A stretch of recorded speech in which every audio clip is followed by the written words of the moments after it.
dos dois lados. Mas há aqui uma questão. Nesta história mais recente, que é a questão da carne de cavalo em vez de carne de vaca, que é esta. Como é que é possível perceber se aquela carne, não sendo em princípio destinada à alimentação, como é que é possível à partida ter alguma garantia de que aquela carne foi verificada antes de ser usada para aquele produto alimentar? Não é possível, A questão da carne de cavalo com anti-inflamatórios são duas questões. Primeiro, já foi respondida uma delas. Carne de cavalo, em vez de carne de vaca, não há problema, é um problema de fraude apenas. Portanto, se não constar de rótulo, que até a carne de cavalo pode ser melhor para a nossa não se coloca. O que se coloca é a presença dos anti-inflamatórios, pode querer indiciar que portanto, neste caso, os cavalos utilizados nesse fabrico poderão não ser cavalos criados na perspectiva de serem utilizados na alimentação, de entrar na cadeia mas alimentar? sim o facto de serem cavalos, por exemplo, de competição, onde o anti-inflamatório é utilizado com frequência. Portanto, coloca-se aqui uma questão, a dúvida sobre se o tipo de animal que nós estamos a comercializar, se é aquele que é indicado para a alimentação ou não. Temos falado muito da carne, mas também se fala muitas vezes de preocupações em relação ao peixe, não é? E uma série de substâncias que são encontradas no peixe, nomeadamente em relação a este alimento, o que é que devemos ter em atenção, sobretudo? Que preocupações devemos ter? Bem, o peixe fundamentalmente é um problema de ser fresco ou não ser, mas não só. Eu vou-lhe tentar ilustrar isto com uma experiência pessoal. Eu tenho uma residência ali no norte de Portugal, junto ao litoral. E, portanto, à partida, é uma zona rica em peixe. A Praia de Âncora, Caminha, etc. Uma zona rica em peixe. O que acontece, e portanto as pessoas têm alguma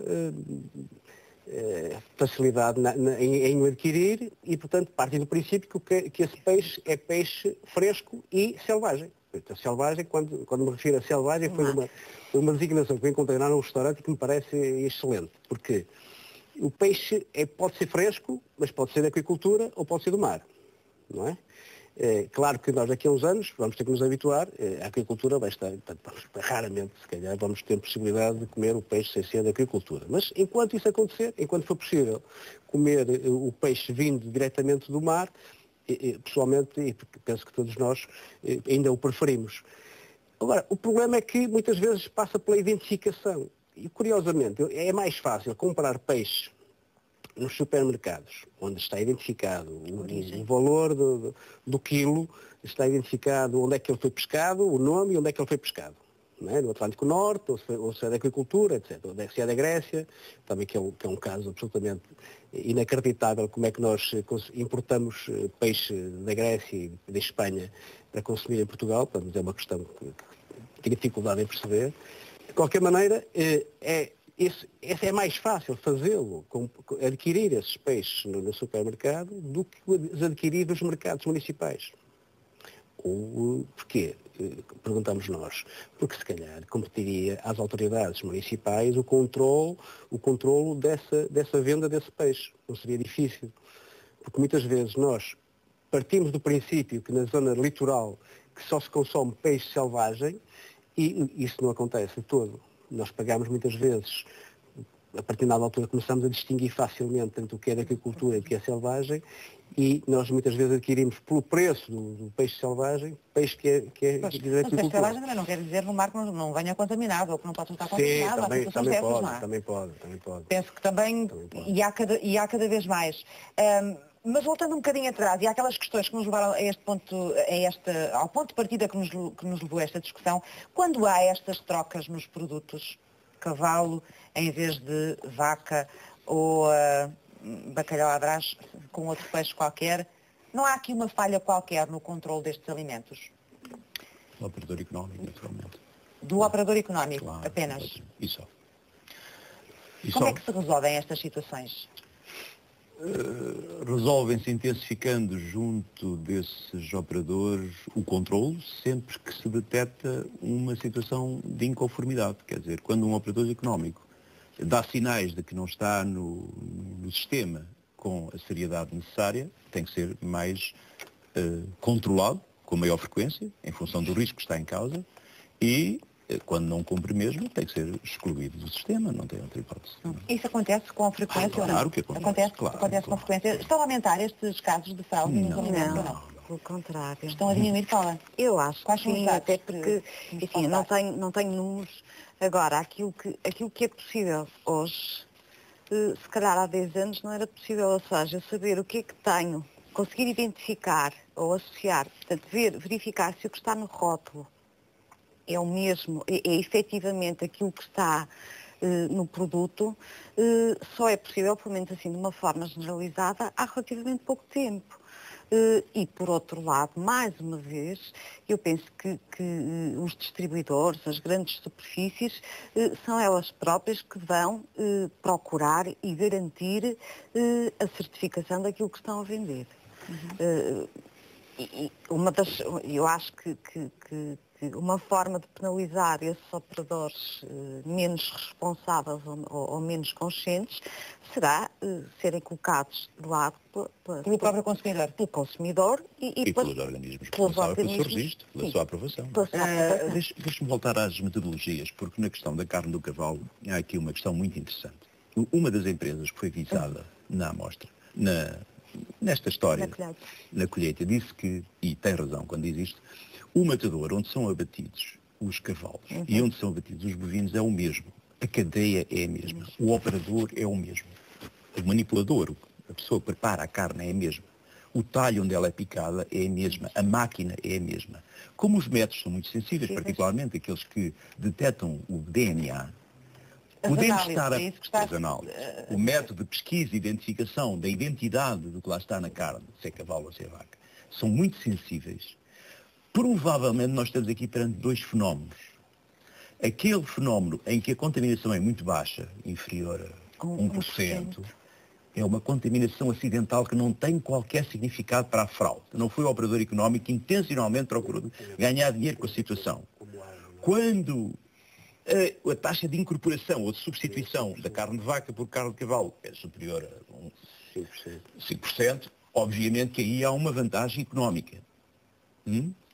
Portanto, mesmo por exemplo, para outros produtos, como por exemplo os transgénicos, a própria lei contempla uma margem de segurança de 0,9% de contaminações acidentais que ocorrem na cadeia alimentar e que não deixa de ter a rotulagem de não transgénico, mesmo tendo lá uma contaminação até 0,9% de transgénicos. Portanto, neste caso é preciso ainda estudar bastante para nós podermos distinguir aquilo que foi de facto fraude daquilo que foi acidental, uma contaminação usada, porque o DNA, o que é usado, é uma substância muito estável.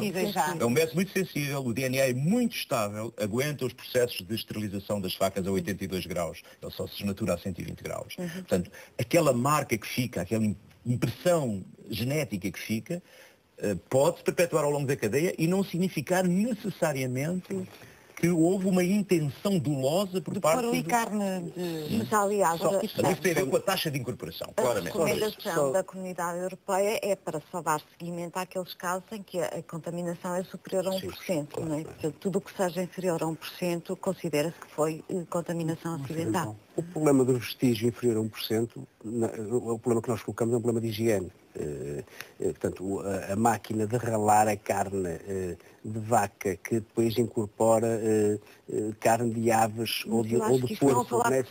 Foi isso que eu respondi, é que o DNA não se elimina da mesma forma que os agentes não é a nível do DNA, é vestígios. Portanto, é uma mistura de alguma... Portanto, se nós ralarmos a carne no talho, onde anteriormente tivesse sido ralada a carne de peru, por exemplo, ou de outro animal anteriormente, a seguir vamos ralar a carne de vaca, se necessariamente que o talho não vai lavar a máquina cada vez que utiliza. Mas devia, não é prático.